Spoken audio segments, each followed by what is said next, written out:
আমি M M Osman সকল শ্রেণী ছাত্রছাত্রীদের উদ্দেশ্যে অত্যন্ত গুরুত্বপূর্ণ একটি গ্রামার চ্যাপ্টার নিয়ে আলোচনা শুরু করছি, যার নাম প্রিপজিশন। প্রি অর্থ পূর্বে এবং পজিশন অর্থ অবস্থান, অতএব প্রিপজিশন অর্থ পূর্ব অবস্থান। প্রিপজিশন তিনটি বিষয়ের পূর্বে অবস্থান করে।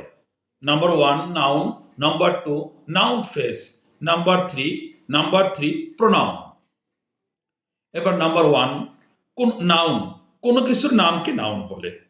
নাউনের পূর্বে প্রিপজিশন বসানোর গঠনটা হচ্ছে প্রিপজিশন প্লাস নাউন। যেমন আমি ঢাকায় বাস করি, আমি ইংরেজি আই, বাস করে ইংরেজি লিভ। এবার মাঝখানে রয়েছে ঢাকায়। ঢাকায় মূল শব্দ হচ্ছে ঢাকা, তার সাথে অন্তস্থ যুক্ত হয়েছে। বাংলা শব্দের শেষে শুধু অন্তস্থই নয়, এ অন্তস্থ তে সপ্তমী বিভক্তি যুক্ত হলে ইংরেজি তৈরি করার সময় ওই ওয়ার্ডের পূর্বে ইন বসে, অর্থাৎ এই জন্যই নাম কিন্তু হয়েছে প্রিপজিশন, কারণ বাংলায় পরে যুক্ত বসবে, ইংরেজি তৈরি করার সময় পূর্বে বসবে, অর্থাৎ পূর্বে অবস্থান করবে, ওই ওয়ার্ডের পূর্বে অবস্থান করবে। তাহলে ইংরেজিতে কি হবে? I live in Dhaka. ঢাকার পূর্বে এই কারণে ইন বসানো হলো।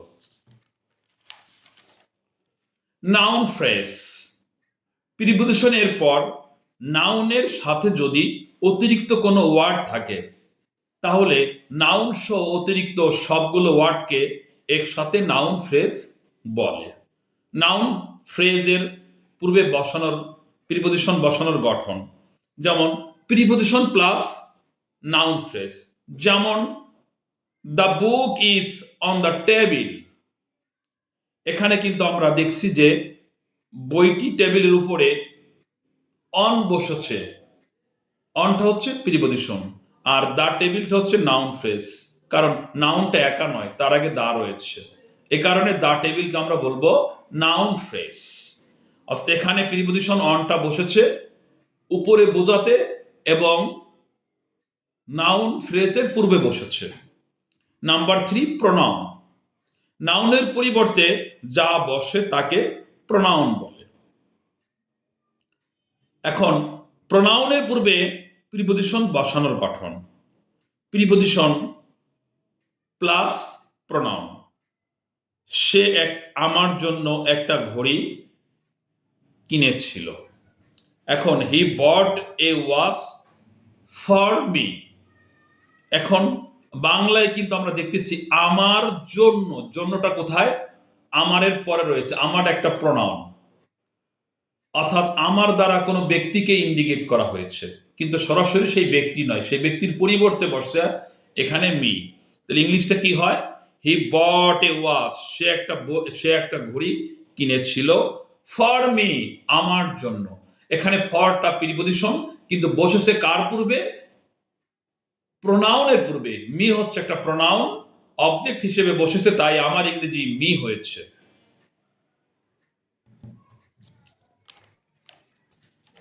প্রিপজিশনের কাজ, প্রিপজিশনের কাজ হলো নাউন, নাউন ফ্রেজ বা প্রোনাউনের আগে বসবে।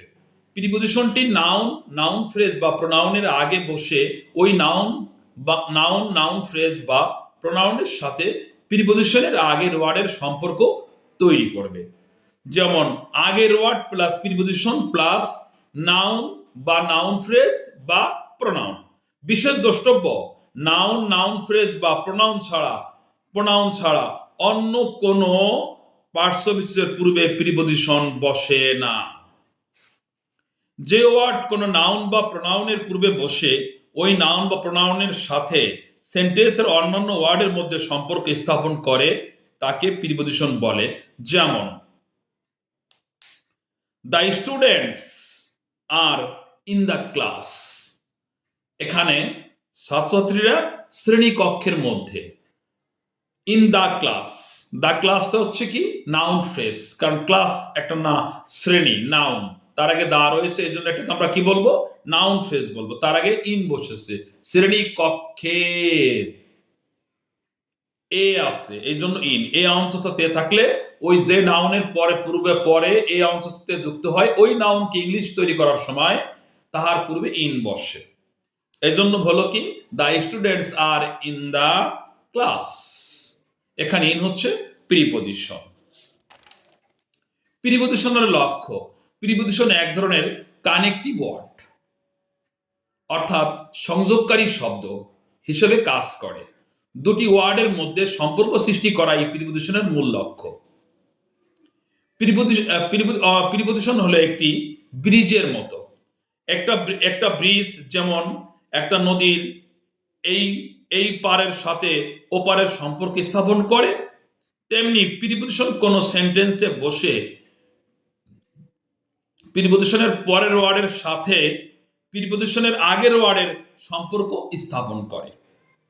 যেমন মোবাইল ফোনটা টেবিলের উপর, তাহলে এখানে বোঝা গেছে টেবিলের উপরে যেহেতু মোবাইল ফোনটা, এ দ্বারা বোঝা যায় আমরা যদি টেবিলটা নাড়া দিই মোবাইলটা নড়বে, টেবিলটা সরিয়ে ফেললে মোবাইলটা পড়ে যাবে।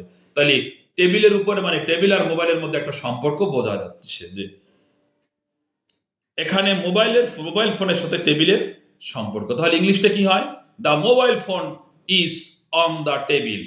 অন বসেছে এখানে উপরে বোঝাতে, অন হচ্ছে প্রিপজিশন, আর দ্য টেবিল হচ্ছে নাউন ফ্রেজ। টেবিল হলো নাউন, তার সঙ্গে অন নাউনের সঙ্গে অতিরিক্ত আরো কিছু শব্দ যুক্ত হয়ে ওয়ার্ড যুক্ত হয়ে যখন পূর্ণাঙ্গ ওই অর্থ বহন করবে নাউনটি, তখন ওই নাউনকে আমরা শুধু নাউন বলবো না, তখন তাকে বলবো নাউন ফ্রেজ।